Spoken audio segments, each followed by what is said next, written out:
함께 은혜 받을 말씀 마태복음 3장 13절부터 17절 말씀까지입니다. 우리 신약 성경 3면에 말씀이 있습니다. 우리 찾으셨으면은 우리 교독하시고 마지막 17절 함께 합독하겠습니다. 이때 예수께서 갈릴리로부터 요단강에 이르러 요한에게 세례를 받으려 하시니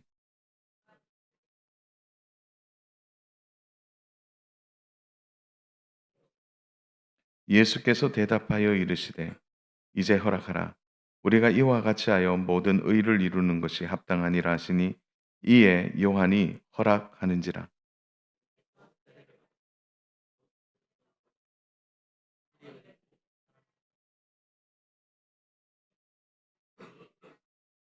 같이 봅니다. 하늘로부터 소리가 있어 말씀하시되 이는 내 사랑하는 아들이요 내 기뻐하는 자라 하시니라. 아멘. 우리는 지난 두 번에 걸쳐서 이 마태복음 3장의 내용을 살펴보면서 세례 요한의 이 거침없는 회개의 선포를 통해서 회개에 합당한 열매를 맺어야 함을 말씀을 통해 함께 살펴보았습니다. 오늘은 이 마태복음 3장을 마무리하면서 하나님께서 우리를 구원하시기 위해서 펼치시는 이 놀라운 역사인 예수 그리스도께서 요한에게 세례를 받으시는 말씀을 가지고 함께 나누고자 합니다. 말씀을 살펴보기 전에 하나의 예화를 소개하며 말씀을 나누고자 합니다. 어느 나라에 이 세상을 다 가질 만큼 권력이 세고 돈이 많은 왕이 있었습니다. 그런데 이 왕이 아주 작은 시골 마을에 이 가난한 처녀를 보고 그만 깊은 사랑에 빠지고 말았습니다. 왕은 며칠 밤을 고민했습니다. 어떻게 해야 저 여인에게 내 사랑을 전할 수 있을까? 그래서 신하들이 이 왕을 보고 이렇게 말을 했습니다. 왕이시여, 무엇이 걱정입니까? 당장 황금 맞춰와 이 수백 명의 군사를 보내서 그녀를 궁궐로 데리고 오면 됩니다. 왕비로 삼아주면 그녀도 감격해서 당장 왕을 사랑하게 될 것입니다. 하지만 이 왕이 고개를 저었습니다. 아니다. 내가 왕의 위엄을 갖추고 권력으로 그녀를 데리고 온다면 그녀는 나를 두려워해서 억지로 복종하게 될 뿐 나를 진심으로 사랑하지는 못할 것이다. 진정한 사랑은 서로가 동등해질 때만 가능하기 때문이다라고 이제 왕이 얘기했습니다. 그래서 왕이 어떻게 했을까요? 그는 화려한 왕관과 비단 옷을 벗어 던지고 그리고 허름한 이 평민의 옷을 입고 그녀가 사는 냄새나는 그 시골 마을로 조용히 들어갔습니다. 몫으로 일하며 그녀와 똑같이 가난과 추위를 겪고 그녀와 눈높이를 맞추며 다가갔습니다. 왕이 거지가 되는 가장 낯선 방식을 택한 것입니다. 이 이야기는 이 키르케고르라는 철학자가 이렇게 들려준 이야기입니다. 말씀을 살펴보기 전에 이 예화를 함께 살펴본 이유는 오늘 본문 말씀을 살펴보게 되면 온 우주의 왕이신 예수 그리스도께서 지금 이 사랑에 빠진 왕과 똑같은 행동을 어쩌면 더 이런 낮은 모습을 보여주고 있기 때문입니다. 예수님께서 공생의 사역을 시작하시기 전에 화려한 예루살렘 성전으로 들어가신 것이 아니라 예수님께서 죄인들이 자신의 죄를 가슴치며 회개하던 이 요단 강가로 조용히 걸어 들어오신 것입니다. 그리고 거룩한 옷을 벗어 던지시고요. 우리와 똑같은 이 죄인의 냄새를 묻히면서 우리 곁으로 다가오신 것입니다. 오늘 우리는 이 예수님의 낮아지심을 통하여서 말씀을 이 낮아지심 속에 담긴 이야기를 말씀을 가지고 함께 나누고자 합니다. 그러면 오늘 설교의 첫 번째 이 핵심 교훈을 먼저 말씀드리고 본문을 살펴보려고 합니다. 오늘 설교의 첫 번째 교훈은 예수님은 철저히 우리와 자신을 동일시하심으로 하나님의 구원 계획에 온전히 순종하셨다는 것입니다. 본문 13절에서 예수님께서 요한에게 세례를 받으려고 하십니다. 이 장면은 성경을 읽다가 보면 아무렇지 않게 지나갈 수도 있지만 사실 굉장히 충격적인 장면입니다. 예수님께서는 죄가 전혀 없으신 거룩한 하나님의 아들이십니다. 그분은 우리에게 용서를 베푸시는 분이시지 용서가 필요하신 분이 결코 아니십니다. 그런데 그 거룩하신 분이 죄를 씻는 예식인 요한의 물세례를 받겠다고 죄인들 틈에 줄을 서 계신 것입니다. 이 모습을 본 세례 요한의 반응이 어떻습니까? 소스라치게 놀라며 주님을 가로막습니다. 내가 당신에게서 세례를 받아야 되는데 당신이 어찌 내게로 오십니까? 요한은 자기 앞에 서 계신 분이 얼마나 크고 자신은 얼마나 낮은 자임을 너무나 잘 알았던 것이죠. 그래서 성경의 위대한 믿음의 사람들을 보면 불타는 떨기나무 앞에 모세와 같이, 또 성전에서 하나님의 영광을 본 이사야, 그리고 그물을 가득 채우신 주님 앞에 베드로 등 어, 그들은 모두 거룩하신 하나님 앞에서 나는 죄인이라고 고백하며 나는 이 거룩한 일을 감당하기에 너무나 부족하고 하찮은 존재입니다라고 하며 엎드렸습니다. 요한 역시 자신이 베푸는 물세례는 그저 씻음의 상징일 뿐이며 진짜 성령과 불로 죄의 뿌리를 태우실 분이 오직 예수님 한 분뿐임을 알고 한없이 작아졌던 것입니다. 그런 요한의 만류에도 불구하고 예수님께서는 그 물속으로 기어코 들어가십니다. 왜 그렇게 행하셨을까요? 바로 우리 때문입니다. 우리와 운명을 같이 하시려고 하셨기 때문입니다. 이 구약 성경을 보면 다니엘과 느헤미야라는 인물이 나옵니다. 이들은 하나님 앞에서 거룩하고 경건하게 산 사람들입니다. 포로 생활을 할 만큼 큰 죄를 개인적으로 짓지도 않았습니다.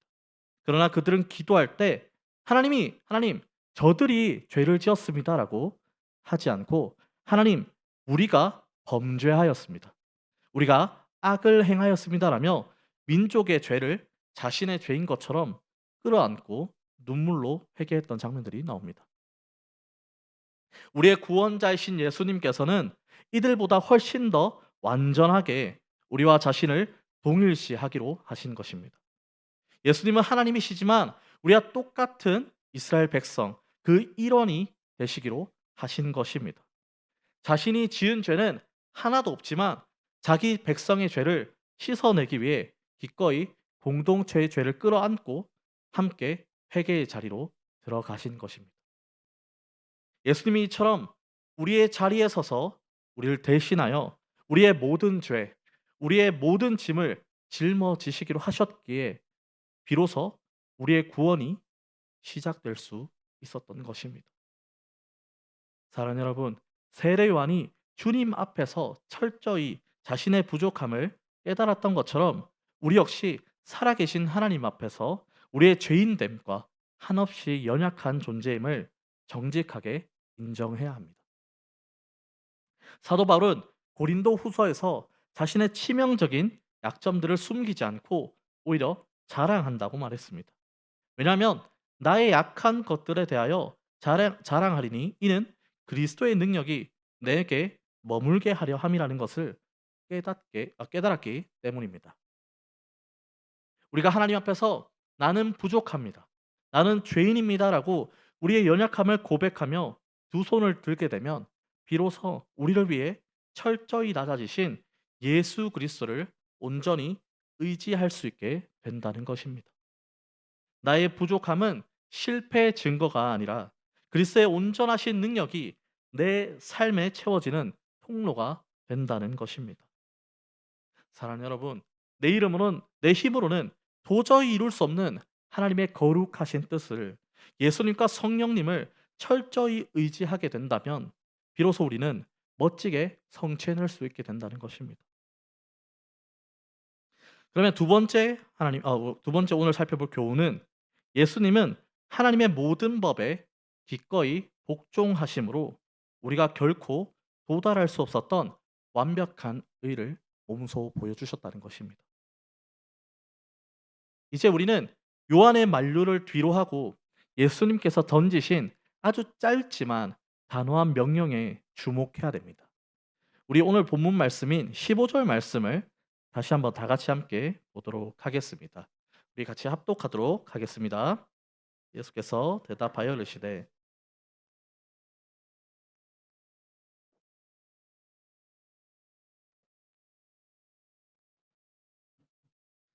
예수님께서는 이제 허락하라라고 말씀하십니다. 요한은 자신이 주님께 세례를 주는 것이 격에 맞지 않다라고 생각했지만 예수님은 자신이 세례를 받는 것이 모든 의를 이루는 것이라고 말씀하고 있으십니다. 여기서 우리는 주님이 이루고자 하시는 모든 의의 속에 담긴 의미를 발견해야 됩니다. 성경이 말하는 의는 하나님에 대한 철저한 순종과 그분의 명령을 따르는 삶을 의미합니다. 마태복음에서 이 의는 매우 중요한 주제인 것입니다. 예수님은 죄가 없으시게 회개할 필요가 전혀 없으셨지만 하나님의 백성이라면 마땅히 해야 할 회개의 세례에 참여하셨습니다. 왜일까요? 그것이 바로 하나님의 뜻이었기도 하지만 모든 의를 이루기 위해서입니다. 주님은 나는 하나님의 아들이니 이 규칙은 건너뛰겠다라고 하지 않으셨습니다. 오히려 가장 낮은 자리에서 율법의 세밀한 요구까지 다 들어주셨습니다. 이것이 바로 우리를 살리는 주님의 실천하신 의기도 하고 주님의 능동적 순종입니다. 주님은 단순히 우리 대신 벌을 받으러 오신 것뿐만 아니라 우리가 살았어야 할 완벽한 순종의 삶을 대신 몸으로 보여주시기 위해서 오신 것입니다. 주님이 이처럼 모든 의를 이루셨기 때문에 이제 그분을 믿는 우리에게 하나님 앞에서 의롭다고 인정받을 수 있는 길이 활짝 열리게 된 것입니다. 앞서 말씀드렸듯이 예수님은 이스라엘인의 공동체와 자신을 하나로 묶으신 것입니다. 다니엘과 느헤미야가 죄가 없었음에도 민족의 죄를 자기 죄처럼 고백했던 것처럼 예수님은 이스라엘이 지은 죄를 마치 자신의 죄인 양 짊어지고 요단 강물 속으로 들어가신 것입니다. 조금 더 쉽게 이해하기 위해서 짧은 실화의 이야기를 하나 나누고자 합니다. 1930년대 미국 뉴욕이 경제 대공황으로 가장 힘들었던 시절의 실화입니다. 뉴욕의 그 야간 법정에 빵을 훔치다 잡혀온 늙은 할머니가 한 분 계셨습니다. 그래서 할머니는 눈물을 흘리며 호소했습니다. 판사님, 제 딸은 병들어 누워 있고 어린 손자들은 며칠째 굶고 있습니다. 아이들이 너무 배고파서 울다 지쳐 잠든 모습을 보고 저도 모르게 그만 빵 덩어리를 훔쳤습니다. 방청석에 있던 사람들은 모두 할머니를 동정했습니다. 하지만 그날의 일일 판서로 나섰던 피오렐로 라과디아 뉴욕 시장은 단호하게 판결봉을 두드렸습니다. 할머니의 사정은 참으로 안타깝지만 법은 법입니다. 법을 어긴 죄는 반드시 치러야 합니다. 할머니에게 벌금 $10를 선고합니다. 방청석에서 너무 매정하다는 탄식이 흘러나오게 됩니다. $10는 당시 할머니가 도저히 낼 수 없는 큰 돈이었습니다. 그런데 판결을 내린 라과디아 이 시장이 자리에서 일어나 자신의 지갑을 꺼내더니 자기 모자 안에 $10를 지폐를 넣으면서 이렇게 말을 합니다. 여러분, 이 할머니의 벌금 $10를 제가 내겠습니다. 그리고 이 도시의 시장으로서 이렇게 가난하고 굶주린 이웃이 거리를 헤매도록 방치한 저와 여기 있는 우리 모두에게 50센트의 벌금을 선고합니다. 그날 법정에 있던 모든 사람은 부끄러움에 눈물을 흘리며 기꺼이 지갑을 열었고 그 돈은 할머니의 손에 쥐어졌습니다.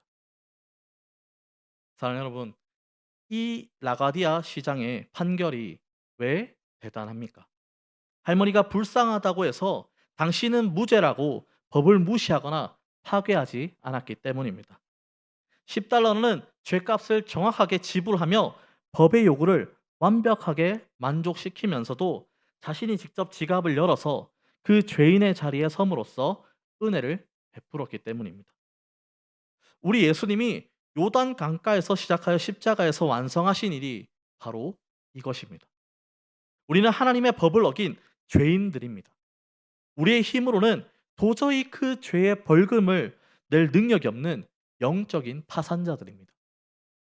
하나님은 공의로우신 재판장이시기에 너희들이 불쌍하니 그냥 죄가 없는 것으로 쳐주마라고 하지 않으셨습니다. 법을 허물지 않으셨습니다. 죄의 죄값은 반드시 사망으로 치러져야만 했습니다. 그래서 예수님이 오신 것입니다. 주님은 아기 때부터 평생토록 하나님의 모든 법을 기쁨으로 지키셨습니다. 요단강에서 세례를 받으신 것도 율법의 요구에 대한 온전한 순종이었습니다. 그리고 마침내 이 십자가라는 법정에서 우리가 영원한 지옥에서 치러야 할 그 어마어마한 죄의 벌금을 자신의 고귀한 생명을 내어 주심으로 완벽하게 대납해 주신 것입니다. 이것이 바로 본문 15절에서 주님이 말씀하신 모든 의를 이루는 것입니다. 주님의 우리의 모든 벌금을 대신 내어 주셨기에 우리는 이제 하나님의 법정에서 너의 죄값은 모두 지불되었다. 그러니 너는 무죄다라고 영광스러운 선고를 받게 되는 것입니다. 이처럼 예수님의 세례는 우리에게 큰 위로를 줍니다. 우리 각자가 개인적으로 큰 죄를 범하지 않았을지라도 우리는 죄 많은 이 세상과 공동체 속에서 속해 살아가고 있습니다. 우리 주님께서는 그건 너희들의 죄지, 나와는 상관없다라고 선을 긋지 않으시고, 주님은 우리 공동체의 부끄러움 속으로 직접 들어오셔서 우리와 운명을 같이 하셨고, 주님이 우리와 하나가 되셨습니다. 그러하게 이제 우리도 주님과 하나가 되어 하나님 앞에서 바르게 살 수 있는 이 힘을 얻게 되었다는 사실을 믿으시는 우리 성도님들 되시기를 소망합니다. 그럼 오늘 설교의 세 번째 교훈은, 인간으로 오신 예수님이 성령의 능력을 힘입어 사역하셨듯이 우리도 성령을 의지할 때 비로소 하나님의 일을 감당할 수 있다는 점입니다. 예수님이 세례를 받으시고 물에서 올라오실 때 하늘이 열리고 놀라운 광경이 펼쳐집니다. 16절 말씀을 보게 되면 하나님의 성령이 비둘기같이 내려 자기 위에 임하심을 보시더니, 여기서 우리는 아주 중요한 진리를 발견하게 됩니다. 우리는 흔히 예수님이 하나님이시니까 무엇이든 스스로의 힘으로 하셨을 거라고 생각하게 됩니다. 하지만 복음서는 조금 다른 이야기를 합니다. 예수님은 우리를 구원하시기 위해서 진정한 인간으로 사셨습니다. 인간이 되신 주님은 한 번에 한 장소에만 계셨고, 때로는 잠과 음식이 필요한 만큼 연약해지셨습니다. 또한 어떤 신적 권능은 우리를 위해 잠시 내려놓으셨습니다. 그랬기에 예수님의 사역에는 반드시 성령님의 도움이 필요했습니다. 성령님께서 예수님을 광야로 이끄셨고, 성령을 힘입어서 귀신을 쫓아내셨고, 성령님의 능력으로 병을 고치셨습니다. 심지어 히브리서 9장 14절 말씀에 보게 되면 예수님이 영원하신 성령으로 말미암아 흠없는 자기를 하나님께 드렸다라고 말씀하십니다. 예수님의 그 완벽한 순종과 희생조차도 성령님의 도우심 속에 이루어진 것이라고 말씀하고 계시는 것입니다. 온 우주의 주인이신 예수님조차 성령님을 이토록 철저히 의지하셨다면 하물며 연약한 우리에게 성령의 능력은 더 절실하게 필요하지 않겠습니까? 세례요한은 장차 오실 분이 불로 세례를 주실 것이라고 예언했습니다. 그런데 정작 예수님 위에 임하신 성령의 모습은 사나운 불길이 아니라 온유한 비둘기였습니다. 이것은 하나님 나라의 특징을 보여주고 있습니다.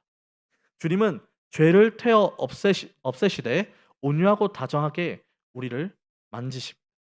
성령은 우리를 억압하거나 공포로 몰아넣는 분이 아니십니다. 비둘기 같은 성령님은 우리의 상처를 만지시고 우리가 하나님의 일을 할 수 있도록 부드럽지만 강력한 능력을 공급해 주시고 계신 분이심을 믿어야 합니다. 우리는 그리스도께 보잘것없는 존재이며 그분의 일을 하기에 합당하지 않은 자들입니다. 하지만 우리가 실망하지 않을 수 있는 것은 사도 바울이 자신의 약함을 자랑했을 때 그리스도의 능력이 머물렀던 것처럼 우리의 부족함은 오히려 성령의 능력이 온전히 드러나는 통로가 되었기에 우리에게 소망이 있는 것입니다. 또 우리 안에는 하나님을 위해 살고 싶어하는 마음의 씨앗이 심겨져 있습니다. 하지만 그 씨앗이 꽃을 피우고 열매를 맺으려면 반드시 성령의 담비가 필요합니다. 예수님이 성령을 힘입어서 하나님 나라를 나타내셨듯이 오늘 우리도 나의 힘과 지혜를 내려놓고 성령님을 간절히 의지하게 된다면 그때 우리는 우리가 꿈꾸던 것보다 훨씬 더 위대한 하나님의 일을 감당하게 될 것입니다. 그럼 마지막으로 오늘 설교 네 번째 교훈은 하늘에서 들려온 아버지의 음성은 삼위일체 하나님의 완벽한 연합을 보여주며 우리를 향한 구원의 확고한 보증이 된다는 것입니다. 이제 우리는 오늘 본문 마지막 17절 말씀을 함께 살펴보고자 합니다. 우리 17절 말씀 함께 합독하도록 하겠습니다. 시작.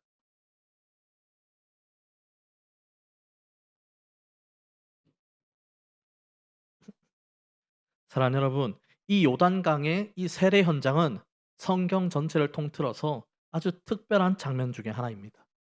왜냐하면 우리를 구원하시는 삼위일체 하나님이 처음으로 한자리에 모여 함께 일하시는 모습이 생생하게 기록되어져 있기 때문입니다.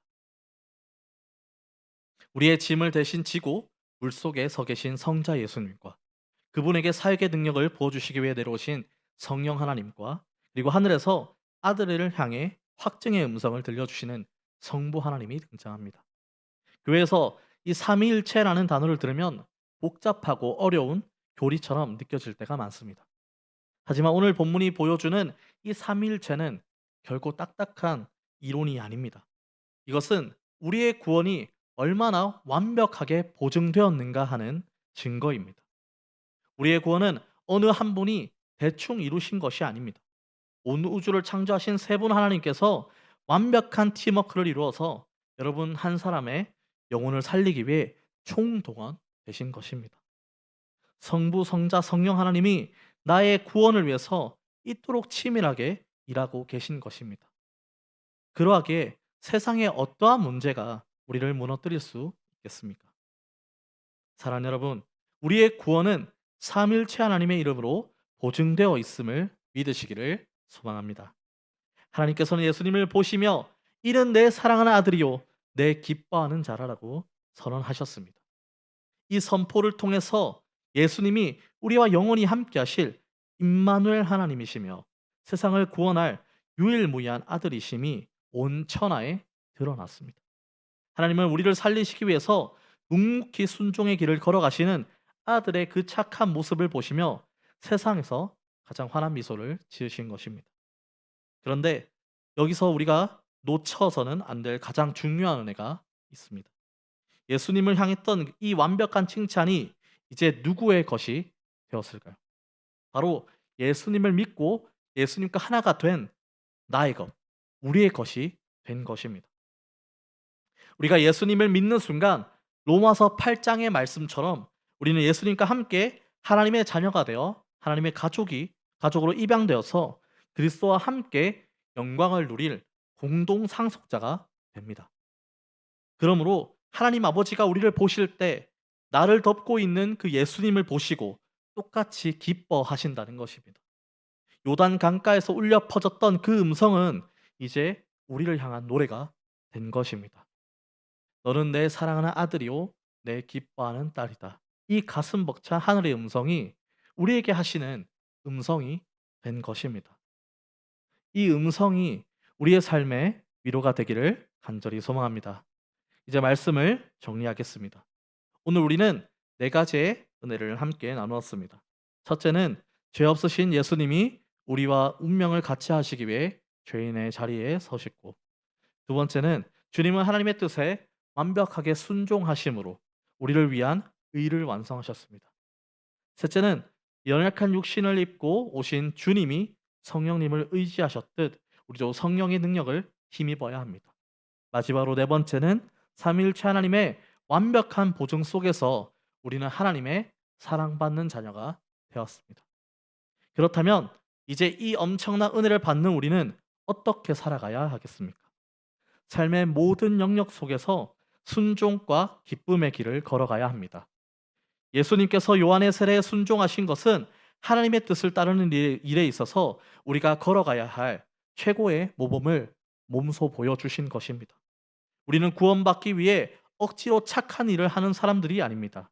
우리는 이미 구원받았고 이미 하나님의 완벽한 사랑을 받고 있는 자녀들입니다. 자녀가 부모의 사랑을 듬뿍 받게 되면 어떻게든 부모님을 기쁘시게 해드리고 싶은 마음이 자연스럽게 우러나오기 마련입니다. 예수님이 순종하심으로 아버지께 기쁨을 드렸던 것처럼 이제 우리도 나의 삶의 모든 영역에서 하나님을 기쁘시게 하는 방식으로 살아가야 합니다. 사랑하는 여러분, 내 지혜와 힘을 앞세우지 말고 우리 안에 계신 성령님을 의지하여서 우리의 가정에서, 우리의 직장에서, 사람들과의 관계에서 하나님께 기쁨이 되는 그 한 걸음의 순종을 시작하셔서 하나님의 영광이 드러나게 살아가는 우리 농구교회 성도님들이 되시기를 소망하며, 우리와 함께 하시는 주 예수 그리스도의 손을 붙잡고 하나님의 사랑받는 자녀답게 살아가는 우리 농구교회 성도님들이 되시기를 진심으로 소망합니다.